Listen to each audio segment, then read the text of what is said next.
Mm.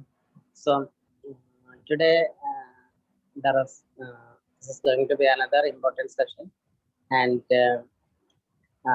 from the topic, it is palliative care emergencies. So you will be wondering what are the emergencies in palliative care? Are there emergencies in palliative care? So the emergencies depend on the specialty which you work. So, Dr. Pankaj will be speaking about what are the palliative care emergencies. And Dr. Pankaj is presently working as assistant professor in KMC Manipal. He has done his MD in palliative medicine and has been working in palliative care for more than 5 years. And welcome, Pankaj.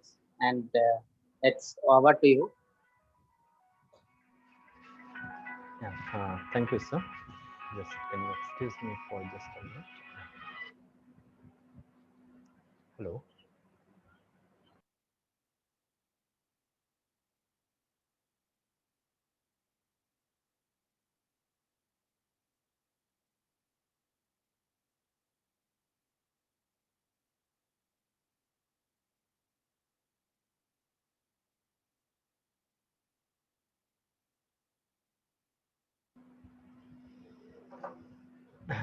Yeah, I'm sorry. Yeah, so good afternoon, everyone. I'm Dr. Pankaj here, and today we will discuss about emergencies in palliative medicine, as Sunil sir told. At any point of time, if my screen is not hanging in between or my voice is not clear, just let me know. Uh, I'm not sure how is my internet connection today because I'm working from a new place today. Okay. Can you see my slides, Arun? Yes, sir. Yes, sir. Yeah. Yes, sir. So, It's visible. emergencies in palliative medicine is very important. We need to know what kind of emergencies and how to deal such emergencies when we are in palliative care settings. And one other thing is how it is different from dealing emergencies in general casualties or like in other emergencies department, how it can be different. The concept of palliative care can be different. So these three things we will discuss. So I have quite a lot of slides today, so I may be a bit fast, but at any point of time, if you feel that you want to clarify anything, you can interrupt me in between also, and we can discuss, clarify there also, and at last yeah, also. Okay. So what are emergencies? So medical emergencies, it can be any situations or conditions which can be a threat to the life, or it can decrease significantly the quality of life of a person, especially if there is no other interventions are done. Then it can even cause the sudden death of a patient, or can significantly worsen the quality of life of the patient. In palliative care, we always talk about the quality of life. So here we need to understand even if it can cause, it can worsen the quality of life. That is also an emergency. So emergencies need to be dealt very urgently, and that's why we need to be very prompt in our medical diagnosis and taking the action. Okay. Our management may somewhat differ when across the settings. It depends which setting you are working in. It may be hospital-based setting where you have all the resources available. It may be hospice or any palliative care centers where you may have very limited resources, and it can be home-based services also where you have to manage with very minimal resources you have, and that's how maybe because based on your clinical assessment or the medications and all you need to manage, but managing those emergencies are very important, and such concept we need to know. So, what are questions that comes in our mind when we are dealing with such emergencies? So, before that emergency comes, we need to be proactive in identifying the risk of such emergencies. So like in case of in SVC obstruction, superior vena cava obstruction, if a patient has a large mediastinal lymph node that is almost approaching to the major blood vessels, that patients may present with some SVC obstruction, or any patients with vertebral metastasis that is almost reaching up to the spinal cord, that can present as a spinal cord compressions. So we need to tell the patients what can be the warning symptoms and how we can prevent such complications.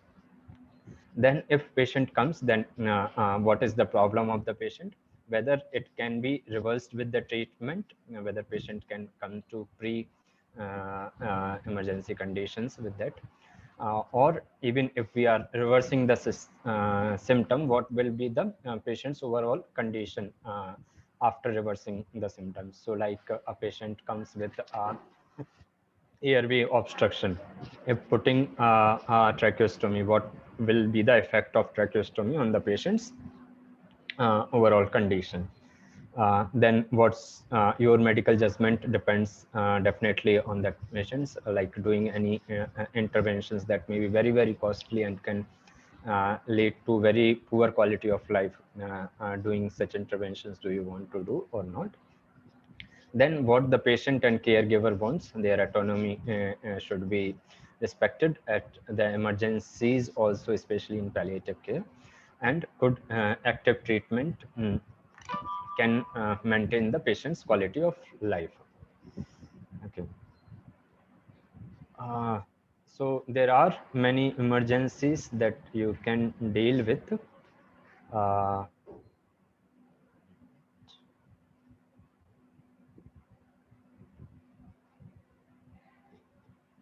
yeah.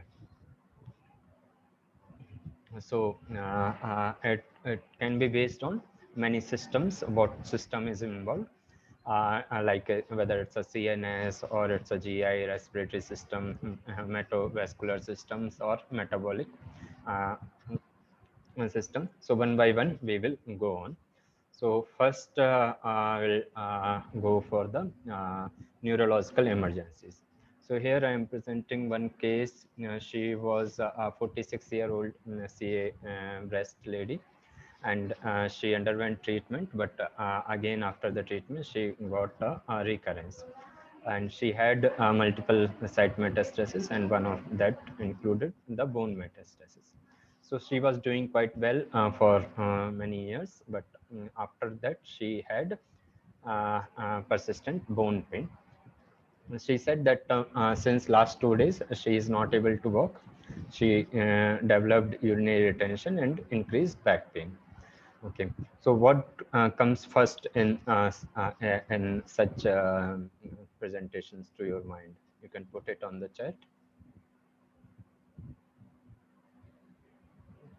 What would be your diagnosis in such patients? You may Please not give have your much. Sorry. answer by chat option. Anyone can put it in the chat. We just 30 seconds.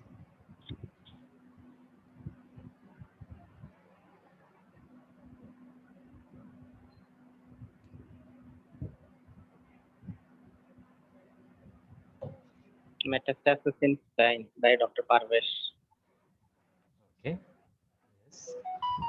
Okay. What complication it may lead to?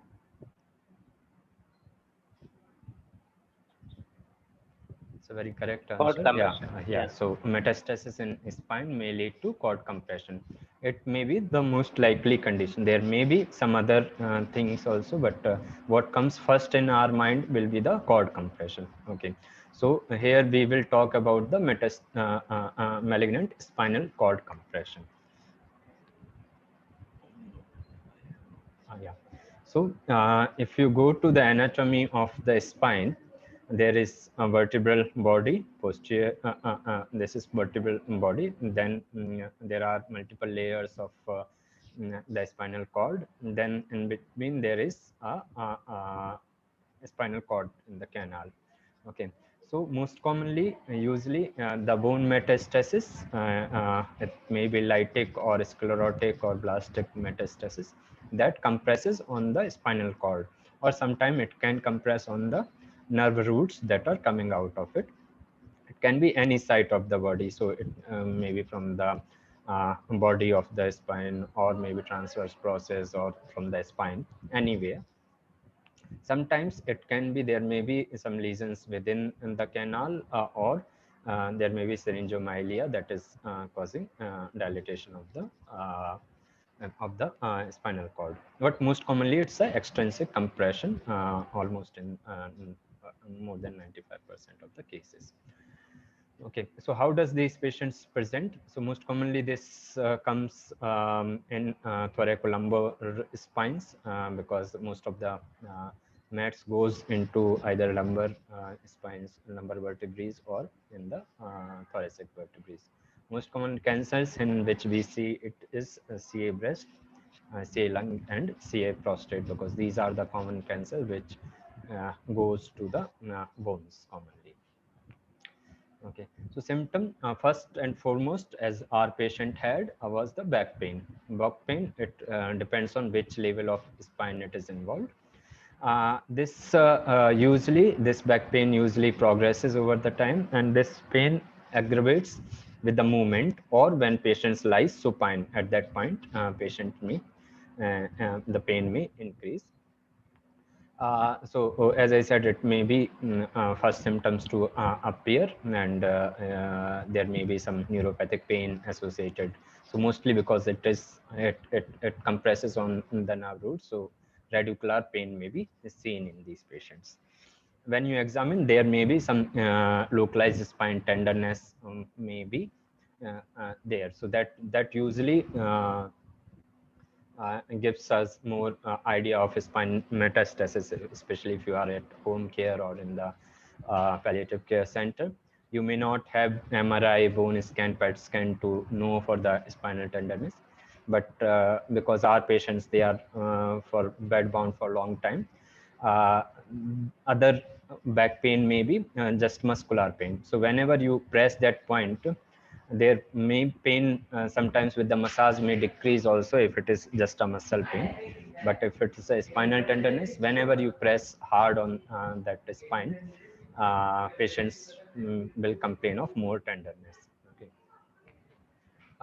Then neurologically, patients may develop some motor weakness, and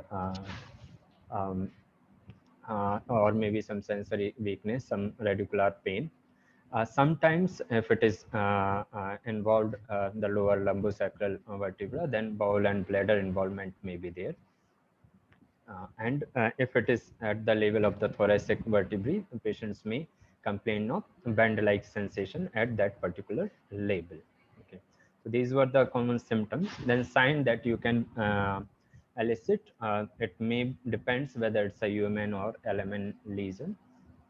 So it may be spastic paraparesis, that is most common sign, because it's a human lesion. And exaggerated reflexes, you may see knee jerk, or the plantar reflexes you can see. So that may be most of the extensor plantars may be there. If you do the sensory examination, if there is any loss of sensations, that may help you in identifying the level of involvement or level of spinal cord compression. So especially if you don't have MRI or other imaging modalities, that examination is very important to identify the level of compression. Others, sometimes patients may have urinary or bowel incontinence or retention also. So patients may not able to control the bowel bladder, or patients may comes with the retention of urine or constipation may be there. Sometimes there may be postural hypotensions, especially when sympathetic chain is involved, or some blood pressure changes may be there in these patients. So if you have a suspicion of malignant spinal cord compression, what will you do the investigations? Okay, so the gold standard is for the MRI, to undergo the MRI, but in many settings we may not have MRI, or patient may not afford for MRI. Then in that case, we can go for plain X-ray, but usually there are very high chances of false negative rate. Then you can go with your clinical judgment also. So, so before coming to the treatment, I will just talk about some pathophysiology, because that will help us to uh, to to plan a treatment. So what happens whenever there is a extensive compression? mm, there usually some venous stresses is there, because those capillaries are blocked and all. That releases some prostaglandins or interleukins, and that leads the chain of inflammation. So first comes the vasogenic edema. So because there is already a compression by the tumor, leading to venous stresses and vasogenic edema. These all things increases the edema surrounding it, and it can lead to the neurological deficits in the body. Also, with the vasogenic edema, there may be some more ischemia, because those capillaries are again getting blocked. So it leads to ischemia, and ischemia leads to release of more amino acid signals, and that leads to cytotoxic edema in these patients. Once there is cytotoxic edema develops, there are chances that patients may develop permanent damage to the patients. Okay, so so based on this pathophysiology, we can see what all we can do for these patients. Okay, so first, to prevent the release of prostaglandins or interleukins, we can give some anti-inflammatory drugs. So what are good anti-inflammatory drugs? First thing comes in our mind are NSAIDs. Okay, so we can give some NSAIDs. Okay, like ibuprofen. What it will help? First thing, it may reduce the pain of the bone pain. Other thing, it can cause some anti-inflammatory reactions. So usually non-selective anti-inflammatory drugs or classic anti-inflammatory drugs are preferred in this case. Then most important are steroids. So steroids are potent anti-inflammatory drug, and it reduces the significant edema.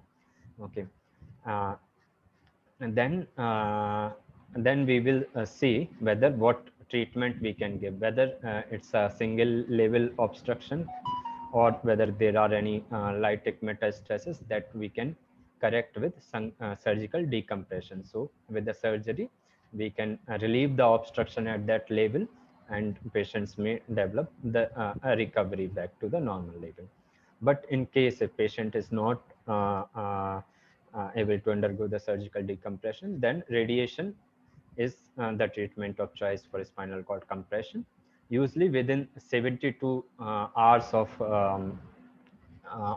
developing spinal cord compression, if we give the radiation, the results may be better. Later, as long we wait, the effect of radiation may be less, or the recovery may not be good. Okay, and other thing, and because we want to prevent further damage to our neurological structure, we should advise them strict bed rest to the patient. Okay, so so pain relief, as we discussed, we may go for non-opioids like NSAIDs and opioids if the pain is severe, and adjuvants. So adjuvants like dexamethasone, or some calcium channel openers, calcium channel blockers, or the drugs that works on calcium channel like pregabalin or gabapentin can be used to relieve the neuropathic pain. If patient has developed constipations, we can use some softener, or sometimes manual evacuation may be needed. Okay, then steroids, as I discussed. So steroids stays the main treatment of choice. So as soon as you are in doubt of malignant spinal cord compression, or you diagnose this patient as a spinal cord compression, you should start with high dose of steroids. So usually we recommend 16 mg stat dose of dexamethasone followed by 24 mg over a day. So maybe 8 mg thrice daily we can give dexamethasone. And as we know, with dexamethasone, we should give some PPIs, and it should not be given after 4 o'clock or 5 o'clock in the night. We should not give. So we should keep that dose till a definitive measures is started, like a surgery or radiation is started. At that time we should continue for the same doses. uh, then comes the radiotherapy. So as early as possible, we should start radiotherapy for these patients. Usually those patients who have a radiosensitive disease, like say breast or say prostate, may have a good relief with the radiation. And they say if patient's performance status before the spinal cord compression is good, then the effect of radiation will also be good. So dose of radiation may depend on setting to setting and patient to patient. It may be 10 fractions, 5 fraction, or single fraction of radiation may be given. Then surgery, when do you refer a patient for surgery? When there is progressive neurological deficit, if there is any lytic fracture, or there is a fracture in the vertebral column, if patients have some radioresistant tumor, or patient's pain is intractable, especially when it is unstable, the pain may be an intractable pain. In this case, we can go for surgical reconstruction of the spine or decompression of the nerve. Then in very few cases like lymphoma or germ cell tumor, you can also go for chemotherapy, because result of chemotherapy may also be very immediate. So in that case, you can also go for chemotherapy also.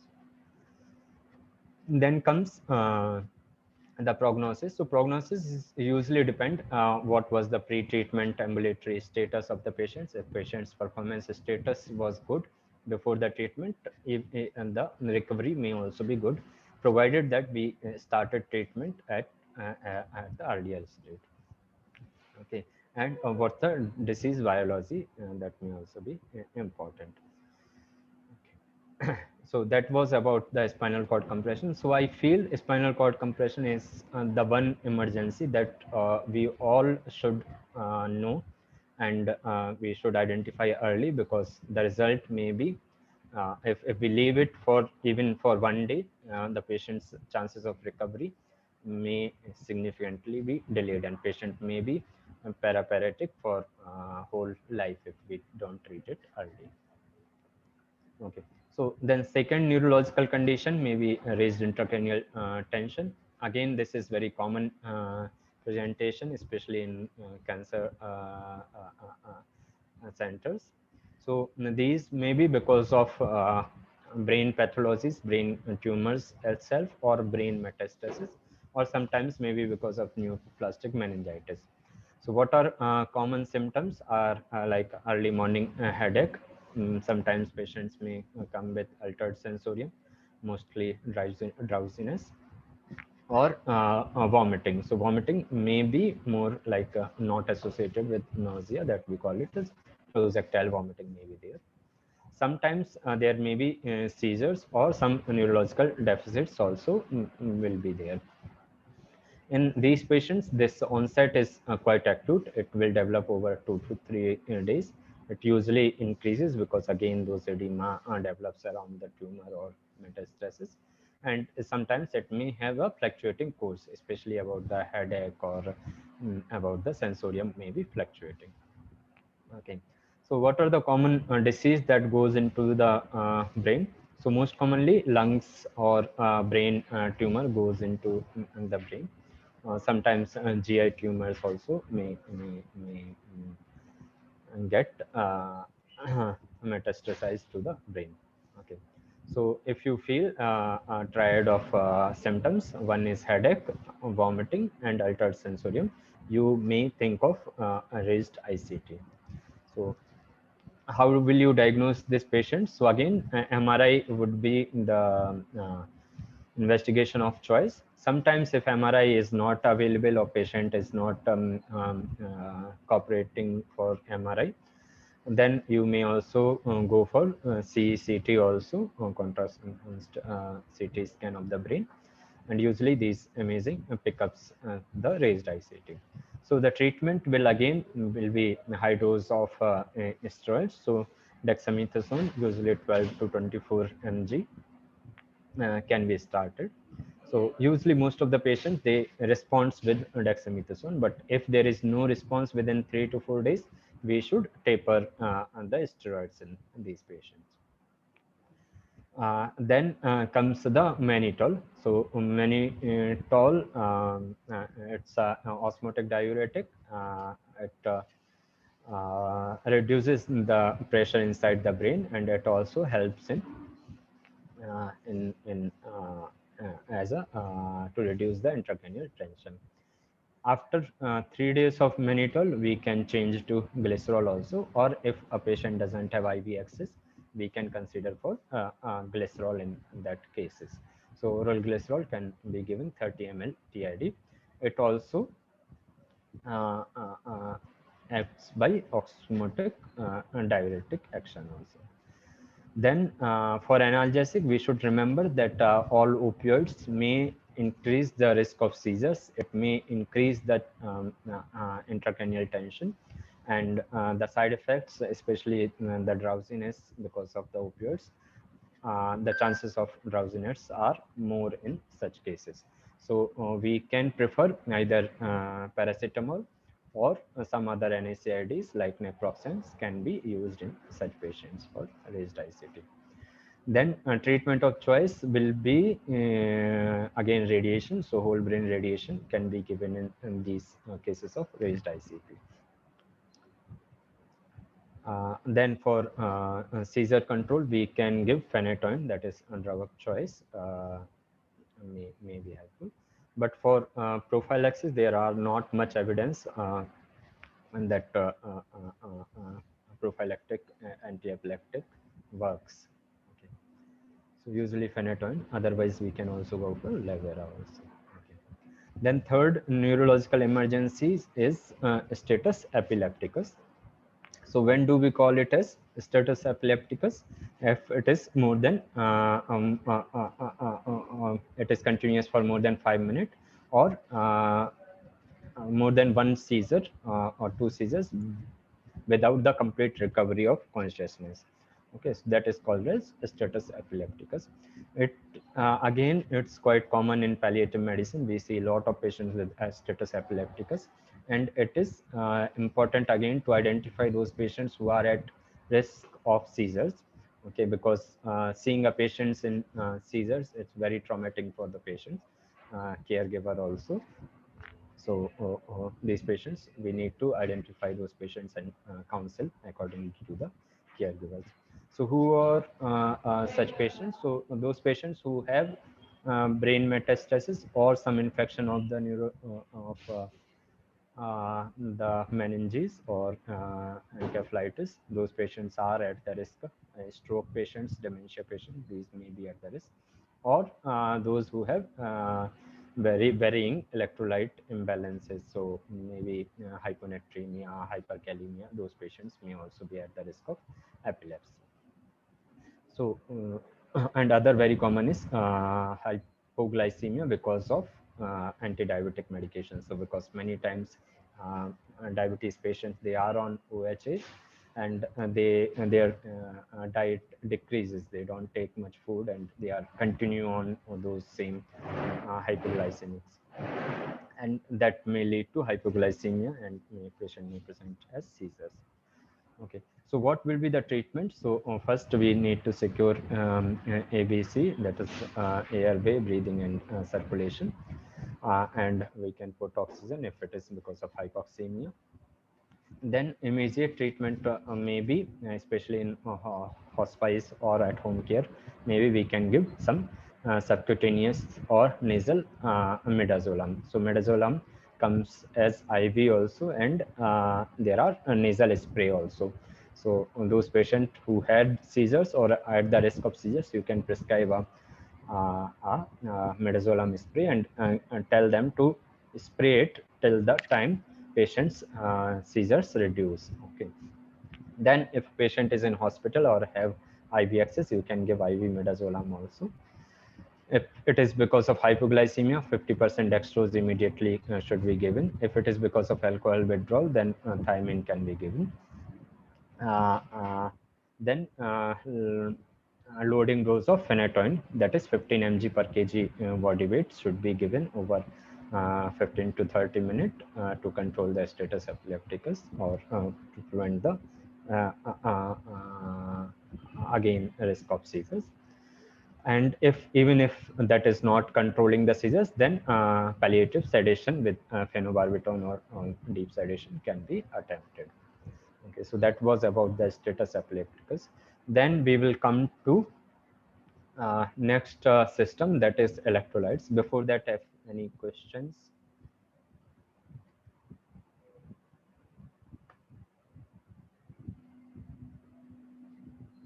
Okay, so we will go to hypercalcemia. Hypercalcemia means the calcium is high. So what is the common, what's the normal range of calcium? Usually it's 8 to 10 is normal range. But before measuring, just seeing the lab value, we need to remember that lot of calcium is protein bound also. So albumin level, especially in palliative care patient, is important, because many a time these patients are hypoalbuminic, and we need to correct the calcium, corrected calcium level we need to measure. Okay, so who are the patients who are at the risk of hypercalcemia? Mostly in the patients with CA lung, CA breast, lymphomas, or head and neck cancers. Head and neck cancers, what happens, or these all patients, especially if they have any bone metastasis or bone invasion. At that time, the calcium reservoirs, it may increase, and sometimes, especially in CA lung, it may release the PTH related peptide, and that can also cause the hypercalcemia. Okay, so hypercalcemia, again, it's difficult to identify hypercalcemia until unless you have good lab connections and you can send lab to see the calcium level. Okay, but when should we consider a patient for seeing calcium level? So those patients who have delirium, like irritability, lethargy, more of sedating, or and comatose patients, in that sodium and calcium level should be routinely sent. In those patients who are having very severe vomiting, that is associated with severe dehydration, and you are not able to find any other GI cause for vomiting or any other cause for the vomiting, then hypercalcemia should be suspected. All patients with renal diseases or renal failure, all those patients should be assessed for hypercalcemia. Sometimes an ECG, if you are seeing the changes of hypercalcemia, then you can look for calcium level also. So what if a patient has more than 10 high calcium, corrected calcium? So corrected calcium formula I have written in the down. So that is measured calcium plus 0.8 into 4 minus serum albumin. Okay. So if it is more than 10, then it will be called as hypercalcemia. If it is more than 12, then it is moderate, or if it is more than 14, then it is severe hypercalcemia. So if it is between 10 to 12, then we can ask the patient to take more of water, uh, at least 3 to 4 liter of water patient can take orally only, and that most of the time it can treat the hypercalcemia. If it is more than 12, Okay, then we need to give IV medication. So first is hydration. Hydration, again with the normal saline you can give 3 to 4 liter. It will correct the dehydration associated with this. If a patient has any heart failure signs or signs of fluid overload, then we can give some diuretics also. So furosemide can be given. Otherwise, although furosemide causes the calciuresis, but it is not routinely advisable to use furosemide in all the patient. Then for the immediate effect, we can use salmon calcitonin subcutaneously, that is 200 international unit if you ate thoroughly. So because its onset is very immediate, it can be a drug, it can be life-saving calcitonin. Then bisphosphonate. So bisphosphonate like zoledronic acid can be given over 30 minutes slowly, but its effect comes usually after 24 hours to 48 hours, and it persists for quite a long time. So that bisphosphonate should also be considered. In cases of lymphomas, usually steroids works very well. So usually 4 to 16 mg of dexamethasone can be given. Usually in solid malignancies like CA lung, there is not much role of steroids. Then in these patients, we need to monitor input output because these patients are at risk of renal failure and at the risk of heart failure also, volume overload. So we need to monitor input output, other electrolytes and GVP. So this was about the hypercalcemia. Next comes is hyponatremia. Hyponatremia, if you have worked in cancer center or palliative care center, you must know that there are a lot of cases you will see with hyponatremia, and it is very, very common. Okay, so it is divided into mild, moderate, severe, or type 1, type 2, type 3. Okay, both classification has its own importance. So I will go first to this classification. Okay, so if it is less than 135 but more than 130, then it's a mild hyponatremia. 120 to 130 is moderate, and less than 120 is severe. Okay, uh, then comes this classification. So this depends on the etiology of hyponatremia, type 1, type 2, type 3. Okay, type 1 usually like that is not used commonly. It's like a hypervolumic, hypovolumic, or euvolumic hyponatremia. Okay, hypervolumic hyponatremia is quite common in palliative care settings because most of the time it may be associated with liver failure or heart failure, or because of less albumin. Because of less albumin, patient's third space volume increases, and that causes more of dilutional hyponatremia can be there. So these patients looks more edematous. Patients may have fluid overload state in these patients, and usually fluid restrictions, salt restrictions, and using diuretics works very well in a hypervolumic patient. On other side, there may be hypovolumic patients who had dehydration, maybe because of loose stools, maybe because of vomiting or overuse of diuretics. So these patients may have hypotension. Their pulses will be very feeble. The veins will be collapsed. JVP will be low, and usually there will be tachycardia.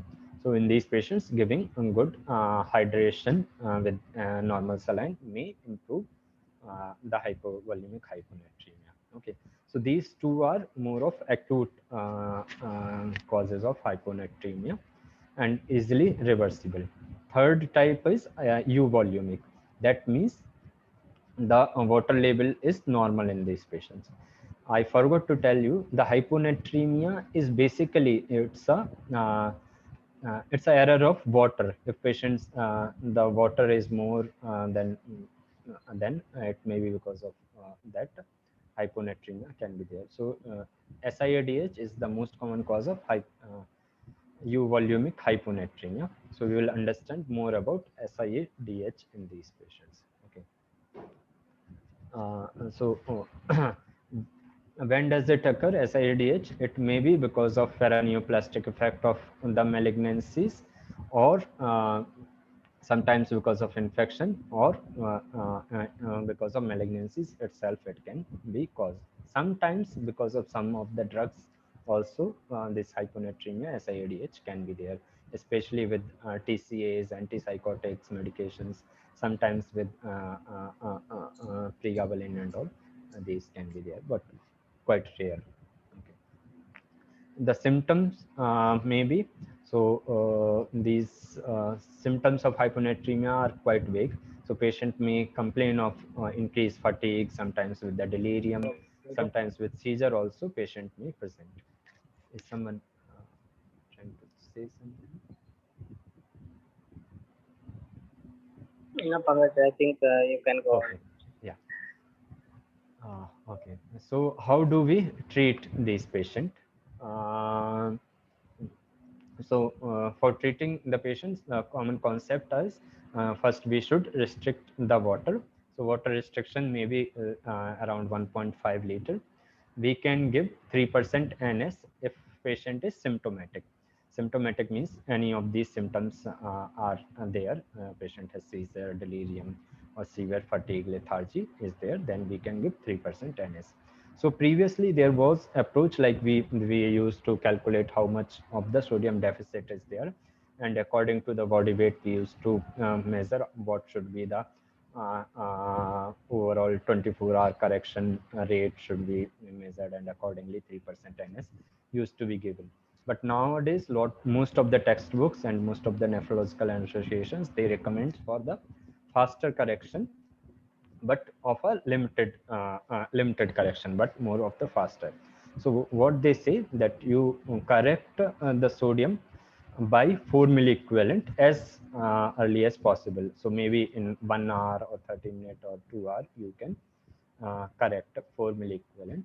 And as soon as patient's sodium increases by 4 to 6, you stop the correction at that point of time. Okay, so we can give 3% NS at the rate of 0.5 to 2 ml per kg per hour rate, and measure sodium more frequently, maybe 2 hourly or 4 hourly you can give. If you don't have lab facilities with you, you can reduce the rate of corrections, like you can go with 0.5 ml per kg per hour, and then you can see sodium after 6 hours or 8 hours also. But main thing, we should not correct the sodium more than 4 to 6 milliequivalent, because there is a risk of pontine demyelination. Previously, if you remember your medicine textbooks, they used to tell 10 to 12 milliequivalent you should not go. But what used to happen, that lot of time, if we take the target as 10, sometimes even 12 or 14 correction used to be there, and patients used to come with pontine demyelination. So that's why nowadays they says per day correction rate should be 4 to 6 milliequivalent per day. And most of the time, if it is because of hyponatremia, this symptom is because of hyponatremia, then that symptoms you will see the improvement with correction of 4 milliequivalent. Okay, so we have maybe 10 minutes more. Okay, then next we'll come to the respiratory system. So there are other electrolyte imbalance also, like hypokalemia or hypocalcemia, but I think that you can read in the textbooks also. So coming to subacute airway obstruction. So it is especially common in the patients with head and neck malignancies, or patients who has mediastinal lymph nodes or mediastinal mass. Okay, so it can be acute, or it can be progressive. Okay, so if a patient develop complete obstruction of any trachea or in the laryngeal part, patients may present with acute or subacute airway obstruction. So most common presentation is patients comes with stridor, or sometimes with the shortness of breath, and on clinical examination you see the subclinical stridor you see. So what will be the treatment? So treatment depends on what's the cause. So if it is a obstruction that is reversible by surgery or radiotherapy, we can give surgery or radiotherapy. But the immediate, it can be, we can give patient some oxygen, or those other concepts of relieving dyspnea, what we discussed last time, can be used. If you are at home setting and it's not possible to shift the patient to the hospital, you can use some high dose of steroids or opioids or benzodiazepines to relieve the dyspnea and also the anxiety associated uh, with that. And at that same time, we need to counsel the family members about the cause and how, about your approach to the dyspnea. Uh, Doing tracheostomy is a very debatable topic, so we need to ethically decide the need of tracheostomy. It is better if you diagnose a patient with who have the chances of developing obstruction or stridor, whether that patient would like to undergo the tracheostomy, what will be the patient's quality of life if patient's performance status is very, very poor. Doing another, although it may be life-saving surgery, but doing another surgery for that patient and putting a patient on one more dependency may not what patient wants. Okay, so it depends what the patient wants, what the caregiver wants, and what will be the patient's quality of life after doing the tracheostomy. So uh, that maybe we can discuss sometimes when we discuss about the ethical part, and at that time you can raise the question of doing tracheostomy in these patients. Okay. SVC obstruction. SVC obstruction. So it is again emergency that we see, not very common, but some patients with mediastinal tumors or lymphomas, they may present. So how does it present? Usually there may be swelling of the face and the neck veins. It's swelling maybe in the hand or upper limbs also. It may be unilateral or bilateral depending on which vein it is obstructing. Usually present with breathing difficulty, mm, swollen tongue, or periorbital swelling they may present with. Okay, so the treatment of choice again is steroids. A high dose of steroids should be given, and radiotherapy will be the definitive treatment of choice. If it is an intrinsic tumor, then we can also go for some stenting, or we can ask for cardiothoracic surgeries. Sometimes, very rarely, it may be because of tumor thrombosis or any other thromboembolism.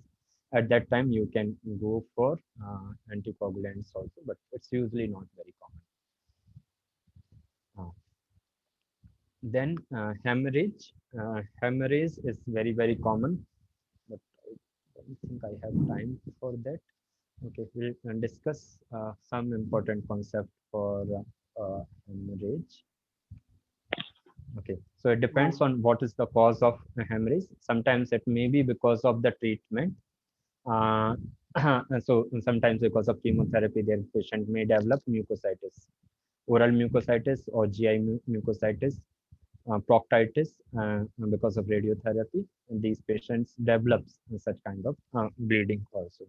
So usually treatment in that mucositis may be some local measures, so like sucralfate, gargles, or oral sucralfate or sucralfate enema can be used in these patients. Thrombocytopenia because of chemotherapy, then we need to give platelets. Anticoagulation, sometimes patient because of deep vein thrombosis. So managing the level of anticoagulations or giving vitamin K and all can be used, or NaCIDs. So nowadays we are using more of the safer NaCIDs. A lot of time we are using COX-2 selective, so the chances of bleeding may be less. But if a patient is on non-selective NaCIDs like a high dose of ibuprofen or aspirin, then there are risk of peptic ulcer disease in causing bleeding. Then in patient with liver failure or advanced liver disease, there may be increased bleeding diastasis. So giving fresh frozen plasma or vitamin K may help. Then in patients with sepsis, patients may undergo the DIC. So identifying DIC is important, and at that point, again, fresh frozen plasma can be given, or the treatment of sepsis can be given. And even with DIC, patients may be reversed. We can save the patient's life. Then sometimes acquired coagulation defects. So what if it is a tumor bleed? So for tumor bleed, we usually give some local measures like putting a pressure bandaging, putting NORAD, adrenaline, so gauzes, or giving tranexamic acid orally or IV, or powdered ethamsalate also can be used. Sometimes those botrochlor solutions can be used. If it is a because of systemic causes, then vitamin K or FFP can be used. Okay. Then if we talk about the major bleeding like torrential bleed because of carotid blowout, then what should we do? So in that case, it is not possible to reduce the bleeding or to stop the bleeding with the pressure and the injectable. At that time only, we need to counsel the patient. We need to sedate the patient so that patient will not develop anxiety by the seeing the blood, or the family members doesn't go into PTSD because of that traumatic event. So we need to give them dark towels, may give some sedation, and opioids and midazolam can be given in these patients to be to negate the effect of, to reduce the effect of that traumatic event. And most importantly, our presence is there. If they you are there, they will feel like something can be done for these patients. I will avoid pathological fracture here. So last thing I will discuss about the acute pain crisis. That is a most common medical emergencies that need to be dealt with. So anytime a patient comes with pain crisis, we need to give IV opioid medications. So most commonly used drug is morphine. Morphine either to be given as IV or subcutaneously, and we need to give it depending on whether the patient is opioid naive or opioid on opioid. So depending on that, we give the IV. I'm not going into the detail. I think it has been discussed when you have discussed about the pain management. Okay, and once you achieve the pain control, then you can change it to the oral equivalent of the morphine, and then that can be continued. Last about the opioid is identifying a patient with opioid toxicity. So when do we get opioid toxicity? Um, how many of you had seen opioid toxicity? You can put it in the chat box. And how to identify. So most common sign of opioid toxicity is sedation or more drowsiness. Why patient develop opioid toxicity? Usually when incorrect dose of opioid is given. So like if we have told patient need to be given 5 mg of morphine, instead of that we had given 15 mg of morphine or 50 mg of morphine has been given. So incorrect dosing or very rapid escalation of the opioids in patients with hepatic or renal dysfunctions, or very elderly patients, or patients with neurological like head trauma and all. These are patients who are at the risk of opioid toxicity. Okay. Otherwise, if you use orally morphine, even with higher dose, if you sequentially goes up, you usually don't see the opioid toxicity. Okay. So the signs are sedation Patients may come with delirium or confusional state, sometimes hallucinations. You may see there are patients may have myoclonic jerk and a pinpoint pupil. Usually there is a slowing of cardiorespiratory system, and sometimes patients may also develop seizures.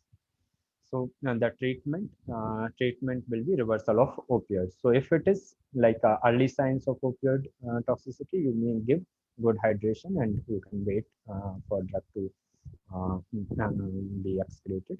But if it is severe opioid toxicity, like if respiratory rate is less than 8, or patient is more drowsy or sinused, or the patient saturation is coming down, then you have to go for naloxone. So naloxone, we go for 0.4 mg naloxone diluted in 10 ml of NS, and administer 0.5 ml every 2 minutes until that respiratory status or the drowsiness goes away. That respiratory rate is normal and drowsiness goes away. So that was about the common emergencies in very short. Okay. But uh, we can read further, and maybe in next meetings we can discuss more about these things. Okay. So thank you so much for your patient hearing. If any questions are there, please let me know. We have still some 3 minutes, but yeah, maybe some discussion we can have.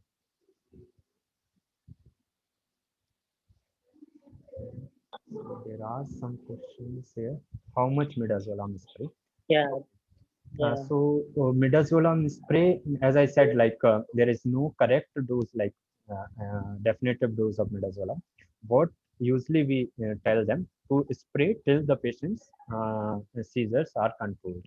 Remember, these are for palliative care patients who have a terminal disease.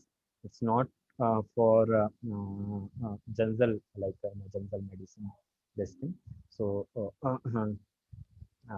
you can use midazolam spray as long as patient's seizures is there. Um, other time they also tells to rub the tablets also can be used. Then terminal stage cancer with hyponatremia, how do we correct? Is CBC indicated in such cases? What is CBC? Sorry, I don't understand the CBC. I also didn't understand.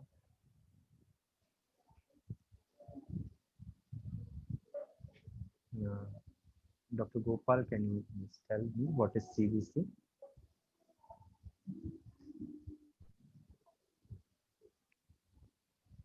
Okay, and by the time Dr. Is it Gopal central venous catheter something? okay, central venous Yeah, line. it's central Okay. venous line. Yeah. Sorry for my ignorance. Yeah. So coming to your first question, terminal stage cancer with hyponatremia. Okay. So it is very common. One thing is terminal stage cancer may be like patients is immediately dying, or maybe just a metastatic cancer who is not on any cancer treatment. Okay. So how do we treat? We treat with depending on what is the level of sodium.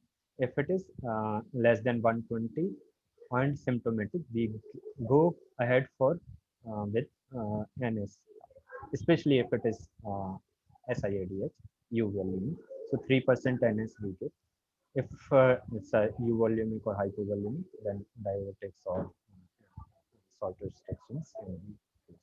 But we need to correct it because our primary importance in palliative care is to improve their quality of life. And if patients' hyponatremia is not corrected, patients will have the fatigue or delirium or other symptoms may be there. So we need to correct that. Usually we do not insert the central venous line in these patients because we are not measuring the JVP in these patients. Okay. Um, I don't know about what ICU protocols are. but usually we go for more frequent sodium monitoring and correcting with 3% NS if it is symptomatic. Otherwise, simple with salt restrictions or water restrictions. Sometimes tolvaptan also can be used. I didn't discuss about tolvaptan. So tolvaptan, if a patient is not responding with 3% NS uh, or with salt fluid restriction, then we can, sorry, fluid restriction and extra salt, then we can go for tolvaptan also. Usually they say you should not use more than 1 month of tolvaptan, and it should not be used in cirrhotic patients. That are the usual precautions that we need to use. Otherwise, tolvaptan is very commonly they tolerate, and it improves also the sodium. Only thing is, it is very costly drug. One tablet is around 45 to 50 rupees. So that may have to be mindful about that. Uh, Anything, Sunil sir, you wanted to The add for acute, hypernatremia? now there is another question on acute urinary retention. I think he was meaning that acute urinary retention is a palliative care emergency. Sorry, I can't hear you, sir. I think he meant that acute urinary retention is a palliative care emergency. Okay. Acute urinary retention, usually I go for the catheterization if it is because of any cause, maybe because of opioids or maybe because of spinal cord compression or any other cause, depending on the cause. Usually we have to go for the catheterization. Then later on, for the chronic cases of urinary retention, we can think of silicone catheterization versus self-intermittent catheterization. Other drugs, those like tamsulosin and all, that takes some time to act, even for drug-induced or maybe because of other reasons. That takes some time, and till that time we may not wait. So yeah, immediate for the police catheterization we can consider. So I just want to add to midazolam nasal spray. It is available in various strengths. I think commonly available in two strengths. One is zero point 0.5 milligrams per spray, and other one is 1.25 milligram per spray. I think the pediatric dosage is 0.2 milligram per kilogram body weight, and the if the person is above below 50 kilogram, uh, for adults the dose is 5 milligram. Uh, and if it is more than 50 kilogram, the dose is 10 milligram. That's what I see in the uh, product information page of Cipla.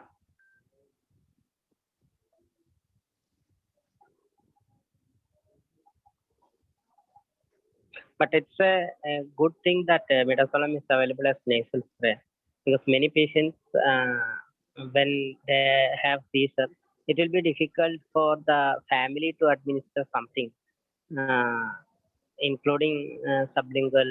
It will be a problem during the convulsion. So if midazolam nasal spray is available, some of the episodes can be managed at home itself by the family members.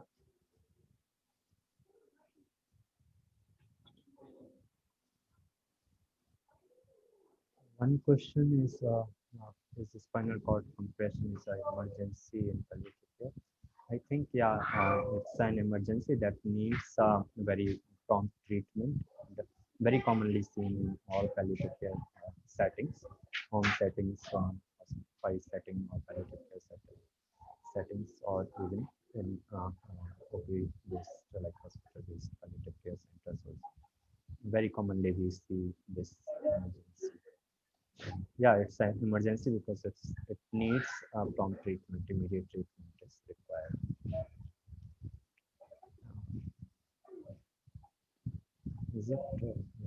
That's Yeah. what do you want to ask or?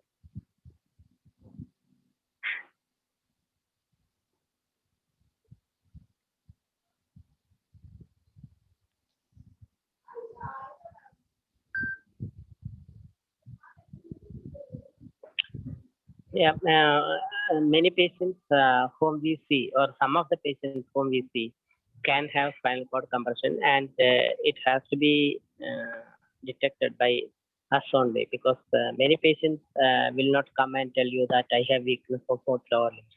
They may express it as in some other words, like I have heaviness of limb and I am unable to lift my limb. So these all indicate that they have weakness. So if we miss that, then it is going to be a problem. So if you miss that, it will probably cause more deterioration of quality of life for patients. So it is important to detect the spinal cord compression as early as possible.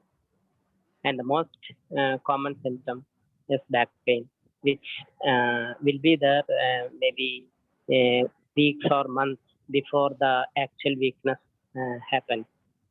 So that's the important. So if somebody with malignancy complains of back pain, so we always should have some suspicion about can it be a spine metastasis going to cause spine cord compression.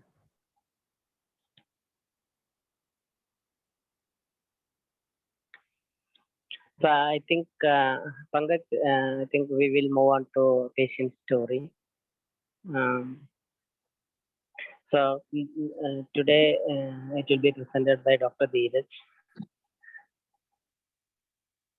I think Dr. Dheeraj is presenting at that time.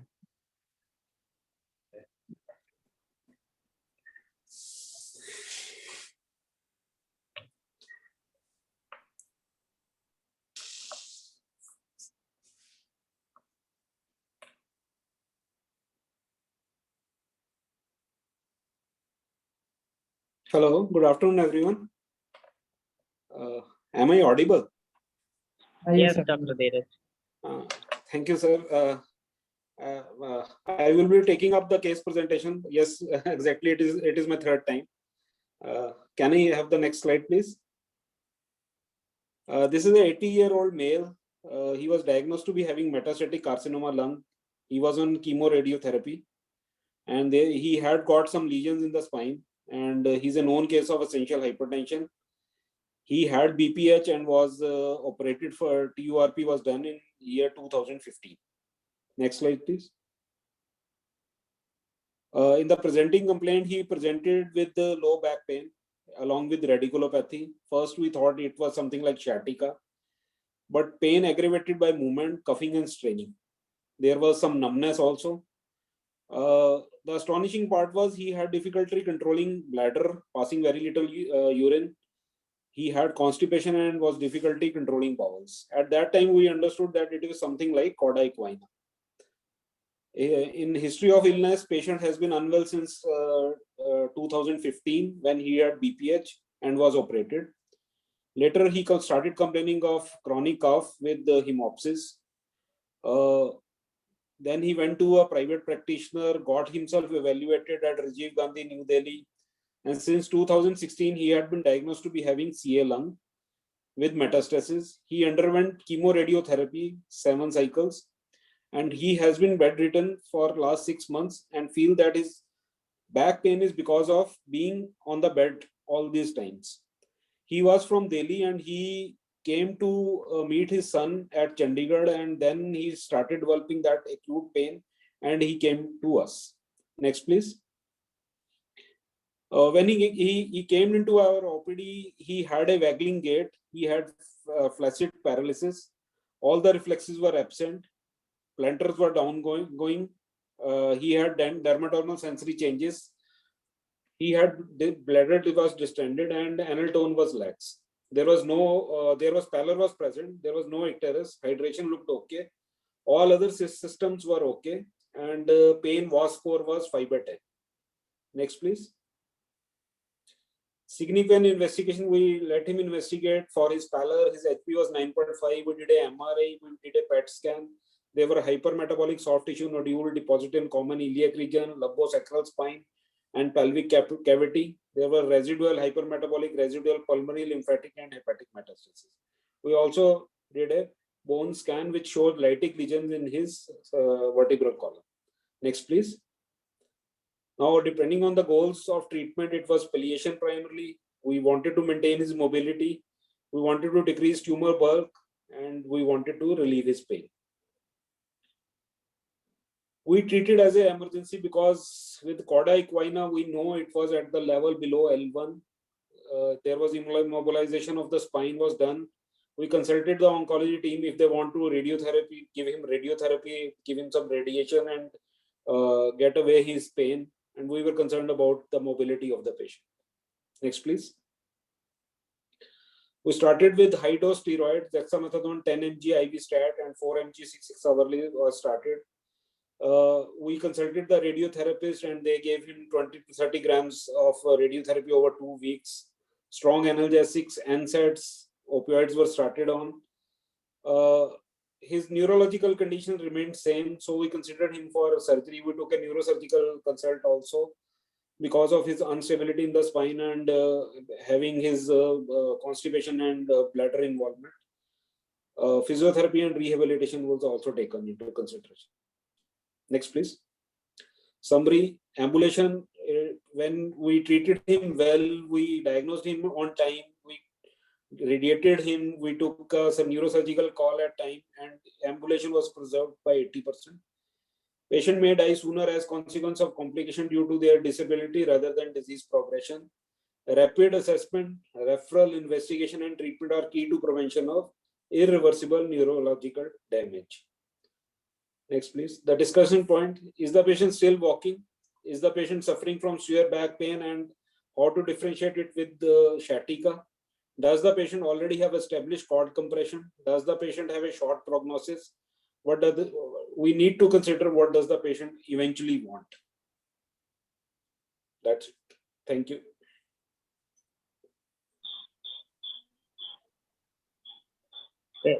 Thank you, Dr. Dheeraj. Thank you, sir. So here we have a 8-year-old man with Yes, sir. cord compression. Yes, sir. So here we know there are some options if you detect spinal cord compression. So Dr. Dheeraj has posted a question: what does the patient want? And does the patient have a short prognosis? So anybody can comment on this first.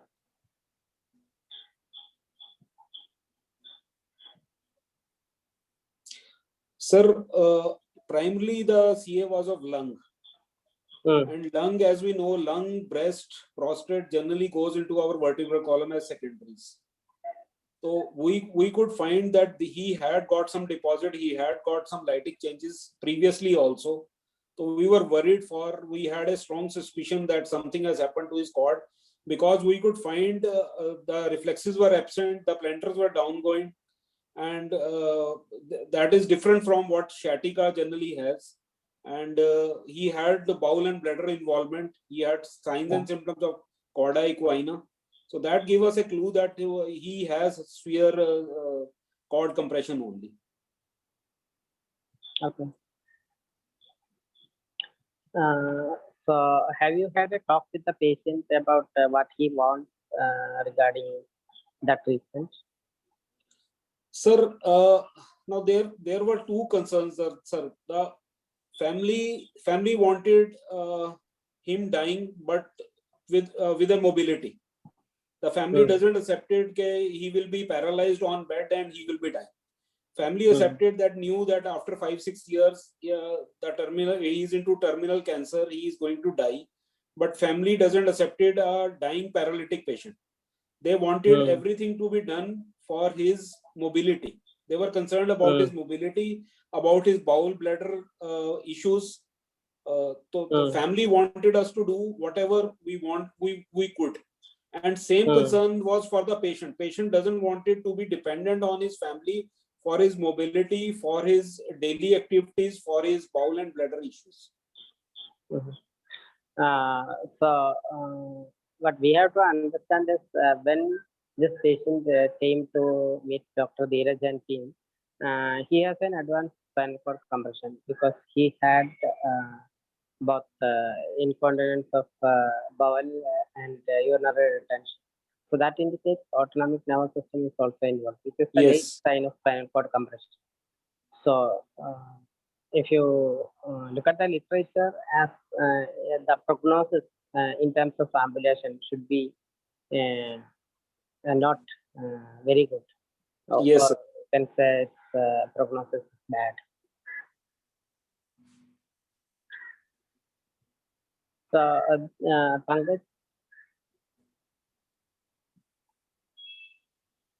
Yes, sir. So uh, thank you, Dr. Domi, for excellent presentation. It's a very common scenarios that we see in CLN with bone metastasis, Yes, especially very true, sir. elderly. Very true, sir. And one thing that you have pointed out was about the hope, like they wanted to keep a patient mobile. Yes, And yeah, that was yes, what the yes, patient and the family both wanted, sir. family members want. Okay, so but unfortunately, many a times, especially if it is sacral metastasis, especially in elderly people, even surgeries and other things may not reverse it completely. Yes, Even yes, sir. using the braces and all, it, patients may not be able to walk, maybe because of the pain or Yes, yes, established weakness. So something is like what we can reframe their hope. Reframing hope is also very important in palliative care. In true, sir. case we want to do whatever reversible is there medically, one thing, Yes, and then yes, comes the rehabilitation part, even in palliative care patients. very So, true, sir. and I'm really inspired with Pallium India, how tips are doing the rehabilitation thing in those paraplegic patients, and how they maintain the quality of life even if they are on bed or on the wheelchair. So whatever Yes. activity they can do on the wheelchair, that we can talk with the patient and with the family members, and Sir, that is important, how we sir, can for this reframe their patient, hope. they want a ambulatory type of a palliative care.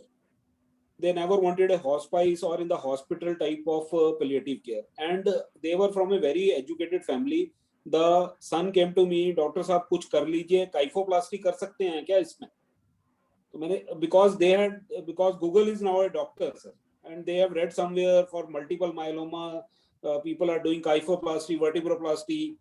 They came to me, can we do something like that? I said, he doesn't suffice into that scenario. Their main concern was they wanted a ambulatory type of a palliative care, not hospice, not indoor, not daycare, not hospitalization, but a ambulatory type of palliation.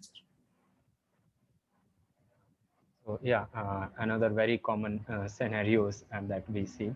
So sometimes there may be persistent denial, or they may not Yes, understand the exact on this thing, and definitely the patient and their well true, wishers will true, very true, have sir. the hope, but with a good communication, establishing rapport with the family members, and Yes, with the series of communications over different settings and yes, all, yes. we may achieve what can be the realistic goal for that patients. And I Yes, sir. think there may be some session on that also, how we can handle True, true. the denial and difficult conversations, difficult communications.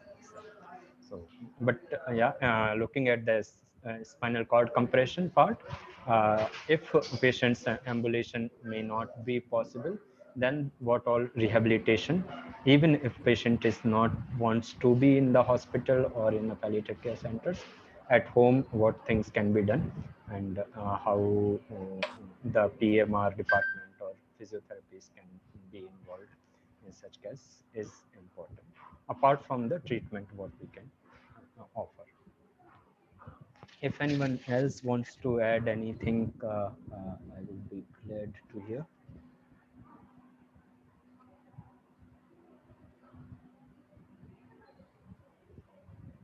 Anybody?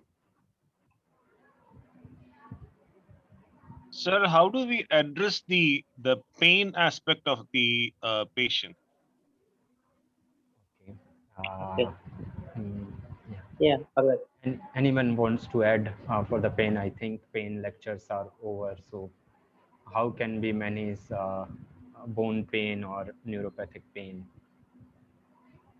Do we go by the classical WHO ladder, or we start opioids because he's as it is he's terminally he's an advanced patient. So do we straight away start him on something stronger? So we will go with the WHO 3-step pain relief ladder only. We can go ahead with the interventional pain procedure, like we can do epidural or intrathecal analgesia. But primarily we will start with NSAIDs and cover it up with opioids and adjuvant drugs only. So that was exactly my point. Somebody with the mets in the bone, how safe is it to do an intervention in the bone? Is it safe? Yes, we have been doing it. Okay, great. Okay.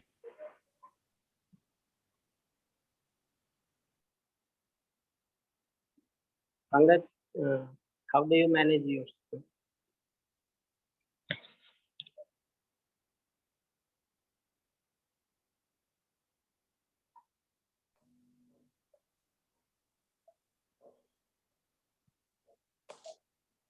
Pankaj, are you there?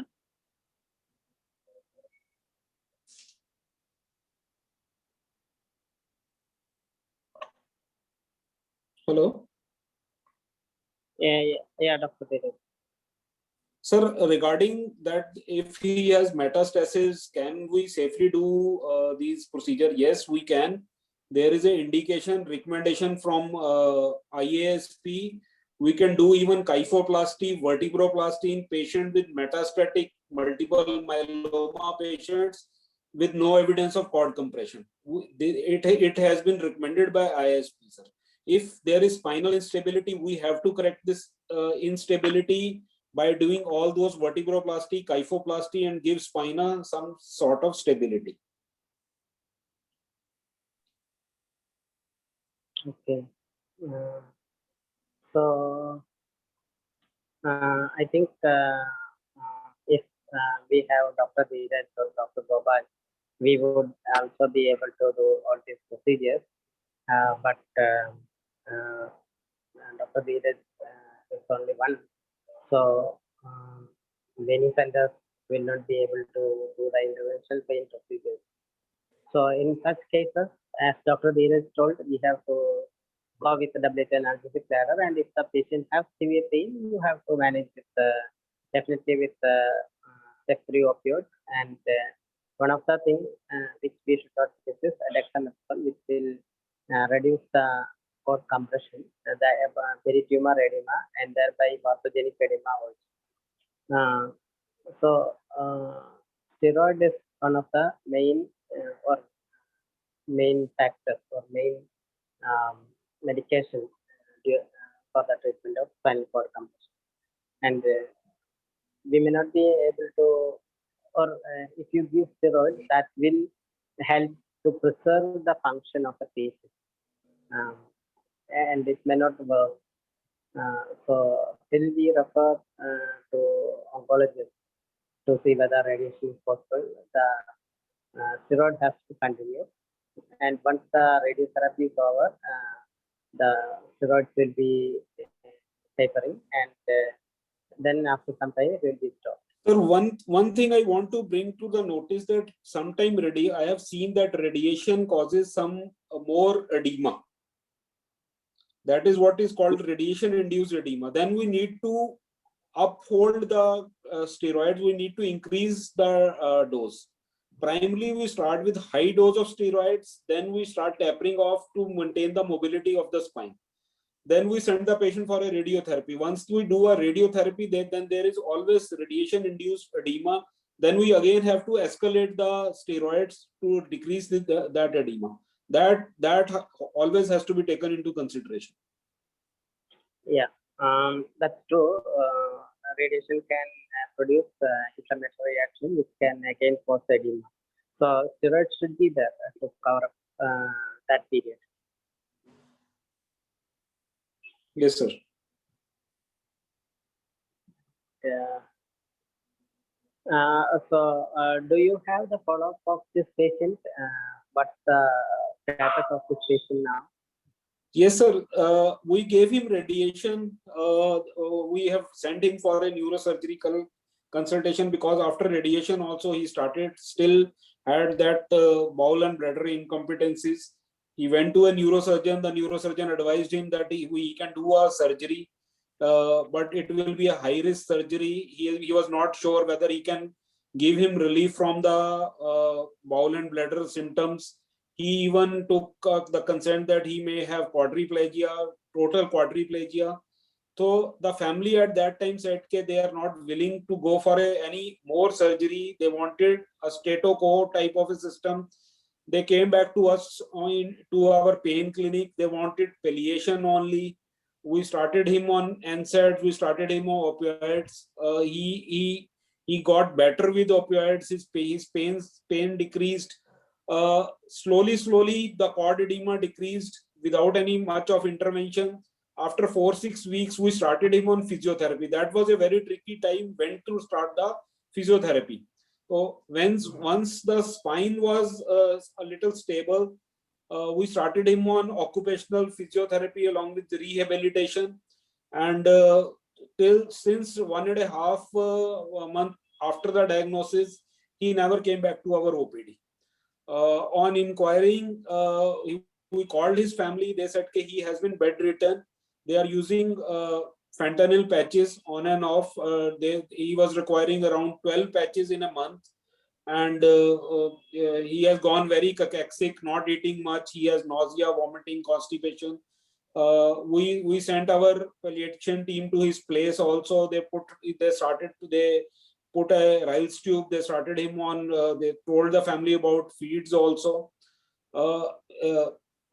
He still requires fentanyl, and he's on morphine TDS. Okay. Sunil sir, I have a question. Yeah. Sunil sir, this patient with cord compression with neuropathic symptoms, which is better, opioid or gabapentin, or a mix of both? Okay.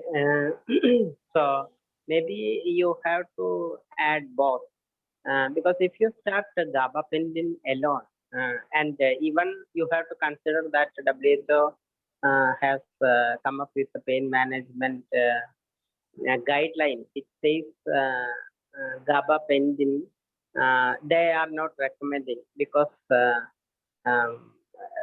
evidence was fraudulent. So we don't, actually we should not encourage people to use gabapentin. We have to take it case by case.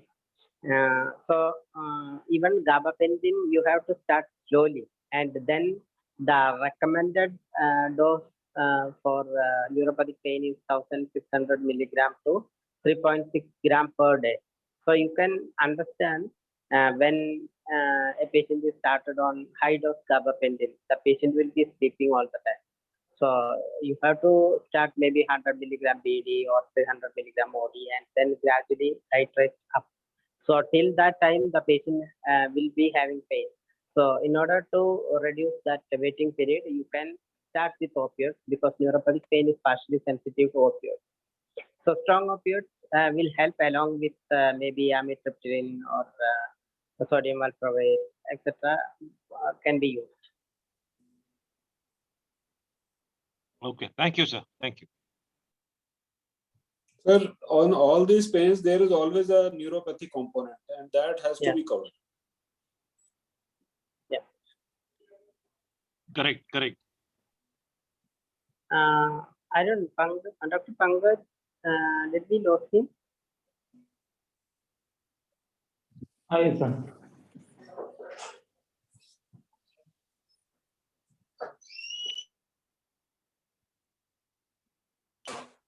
Okay. So another question I think was on regarding the prognosis. Does the patient have a short prognosis? Uh, so, are there any oncologists in this group?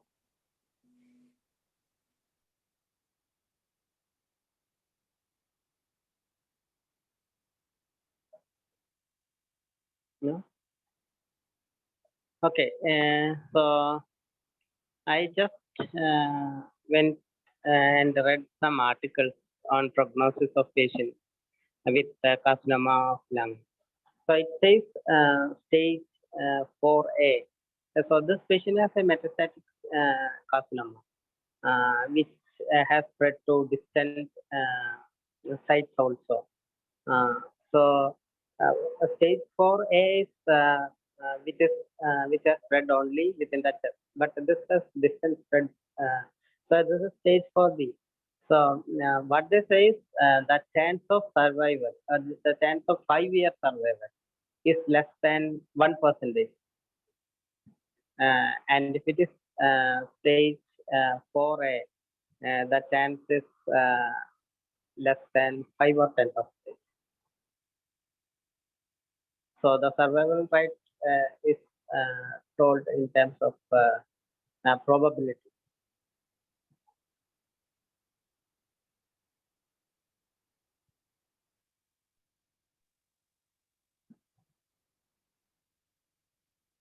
Anybody wants to comment on any of these things?